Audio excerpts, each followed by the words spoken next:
Hey there, welcome to the sermon preview for this week. We are entering into week 2 of our Jesus-Shaped Testament series. And it's in this series that we are looking at the ending in order to better understand what happened throughout the story. So because we know that Jesus died and rose again, we know the ending of the story. And so we can look back and look at different things throughout the Old Testament and see how did those things point to Jesus? But because we know something that we can rely on is that everything in Scripture points to Jesus. Jesus is the center of all of Scripture, and if that's not the case, then we are missing the point of what Scripture is all about. And so Jesus has to be the center. And so we know that when we look at Scripture, there's 3 different ways that the Old Testament points to Jesus and shows us a little bit about the life of Jesus.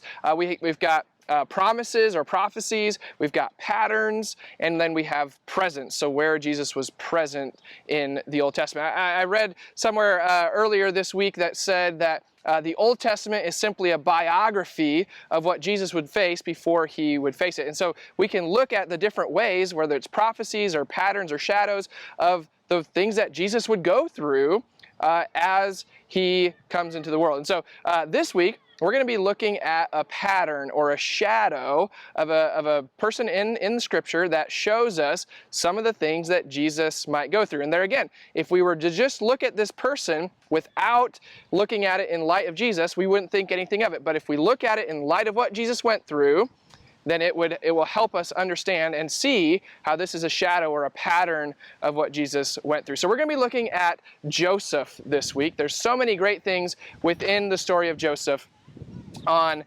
what the things that he faced and the things that he went through that point us to the same things or very similar things that Jesus went through. So we're going to be focused on Genesis chapter 50 verses 15 through 21, but then also we're going to look at Hebrews chapter 12 verses 1 and 2. So we're going to work in conjunction with these 2 passages.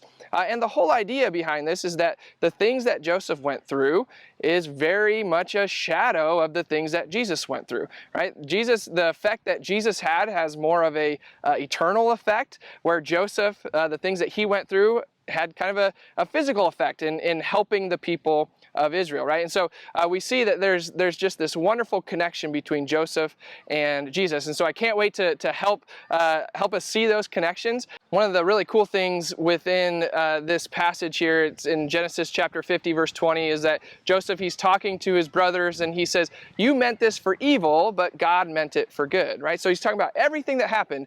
They meant it for evil, but God was able to turn it into something good. And we see the same thing with Jesus.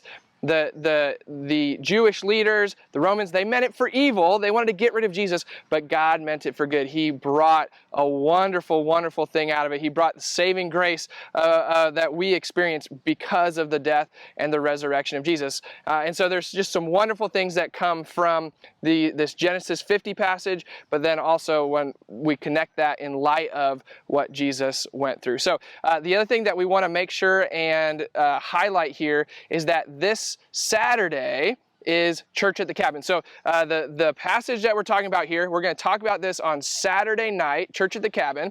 That's going to be from 4 to 7. So 4 o'clock, there's going to be carnival games, all sorts of activities for the kiddos to come. Adults, there's time for you to sit and fellowship together. It's going to be a great time. There's going to be food starting at about 4:30, 4:45, 5 o'clock. There's going to be tacos from a taco truck. There's going to be chips and salsa.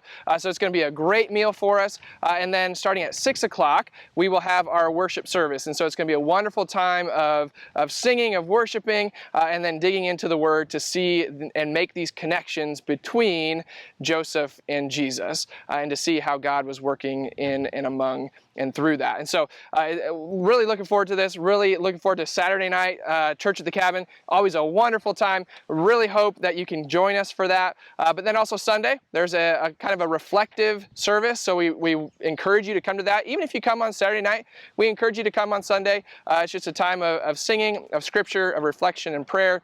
It's a wonderful time to reconnect in maybe a different way that we're not used to. So Saturday night, Church at the Cabin, 4 to 7. And then Sunday, we'll have a very simple service here at the church at 9:15. So can't wait to see you. Take care.